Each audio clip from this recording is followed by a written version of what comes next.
Good morning, everyone. Welcome to Pre-Market News and Views by In the Money Stocks. Today is Monday, December 5th, 2011. There's a lot to get into. Let's get right into these charts here. We'll start off with the S&P 500 E-mini futures. They are trading higher by nearly 17 points at the moment. Pretty good initial pop here in the market.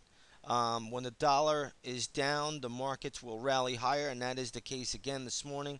You do have the U.S. dollar index futures trading down about 20 cents this morning. But nonetheless, it's a very, very solid move up for the markets. It looks like there's news coming out of Europe.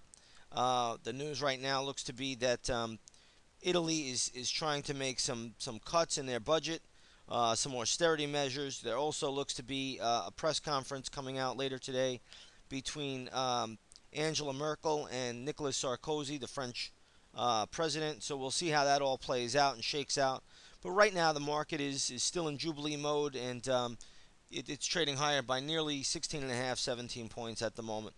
So we'll see if the market can hold up here, but it's a pretty solid move ahead of the opening bell. You want to respect it a little bit. Right around 11:30, 12 o'clock when the European markets close, that is when traders should be a little bit more cautious, a little bit more careful, and really be a little bit concerned about what comes out of that press conference.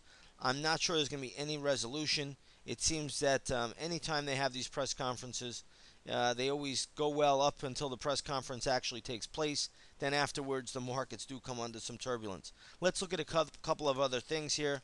We'll talk about oil. USO is trading up nicely to around $39.35. There's a lot of different little things here surrounding the price of oil today. You do have some comments out of Iran. That can always give oil a little bit of a lift. You also have the falling dollar, which ultimately gives oil a lift. So always watch for that. Right now, spot crude is trading higher by about 90 cents to $101 and about $101.85. So we're basically just underneath the 102 level. Can the U.S. economy handle $102 gasoline? Not really, but when gasoline goes down and oil goes up, the markets can still sustain themselves a little bit longer. So we'll see how much longer the U.S. consumer can handle $100 barrel oil.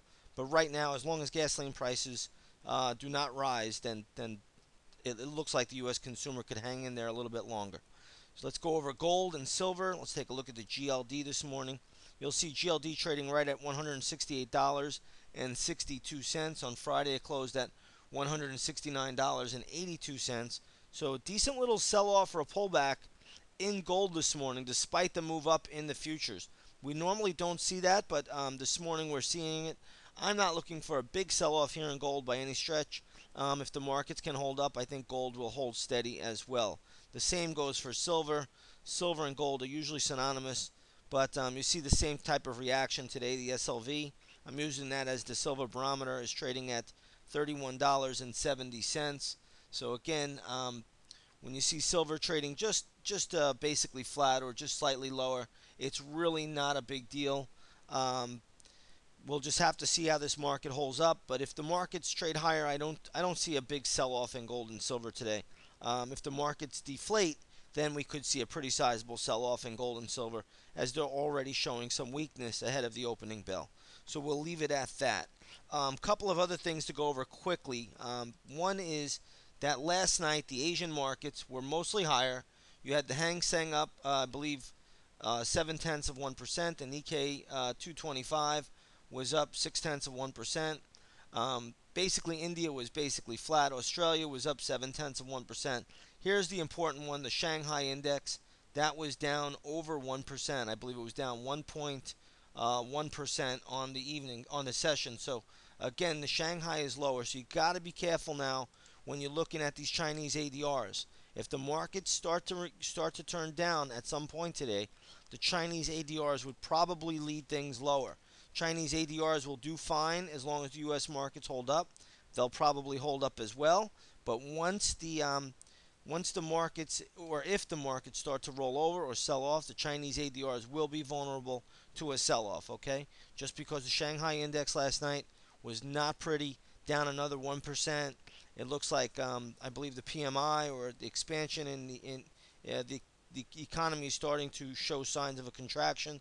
Still growing, but just not growing at that same pace that it once was, and that is problematic for the markets going forward. So again, the Asian ADRs, or the Chinese ADRs, I should say, are going to be fine this morning. However, once and if the U.S. markets start to roll over, these Chinese ADRs could come under pressure. So keep your eye on, the leaders like Baidu, Sohu, NetEase, Sina. Those are all stocks that could come under pressure if the U.S. markets start to fall a little bit. Couple of stocks in the news today. Let's take a look at them. One is this AFFY, Affimax. I believe this stock is coming up for an FDA approval. The stock is up too much in my opinion. I would not touch it here, but I believe they're going to have some news in a couple of days by the FDA. Nonetheless, it's a great pop. If you own it, you just trail your stop loss. If you don't own it, you don't do anything. There's no sense to get involved in this name, in my opinion. Let's take a look at high-tech pharmaceuticals. Decent little pop there. There's a ton of daily chart resistance up here. Do not get in this stock up here. Do not chase it. It's in an uptrend, or else I would say it's probably a short candidate, but I would not be getting in this stock up here just because it's just up way too much. Very, very good resistance around $44. I don't know if there's a lot more upside left to it.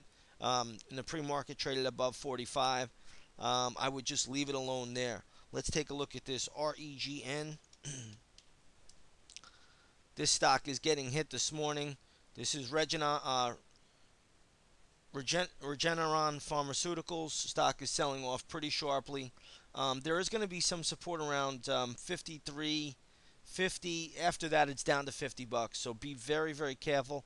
This is a pretty sharp little sell-off. I'm not all that familiar with the name, but just looking at the technical levels, 53.50, and after that, it should be a straight move down to $50. So there will be some support at 50. After that, it's $45.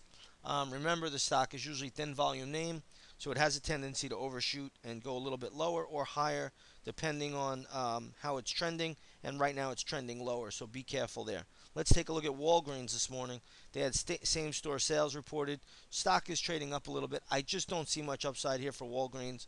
$34.50 would be really the max I could see for the stock. So be a little bit careful there on Walgreens. Let's take a look at MetLife. I did see that was up as well this morning. Decent little pop on MetLife. MetLife looks fine.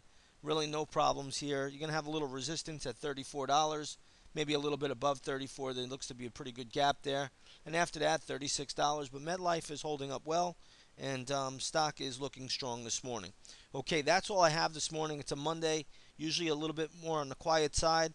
So we're going to leave it at that today. Again, pretty solid move for the markets. You go back to the futures, you'll see they're up 17.5 points right now.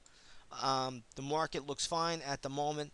Again, what you want to watch for is really around the 11:30, 12 o'clock time period. See what happens after that press conference out of Europe. See what the dollar's doing. If the dollar starts to spike up, the markets need to come in a little bit. They will deflate. Okay, so we'll leave it at that. Have a great morning, everybody, and we'll see you tomorrow.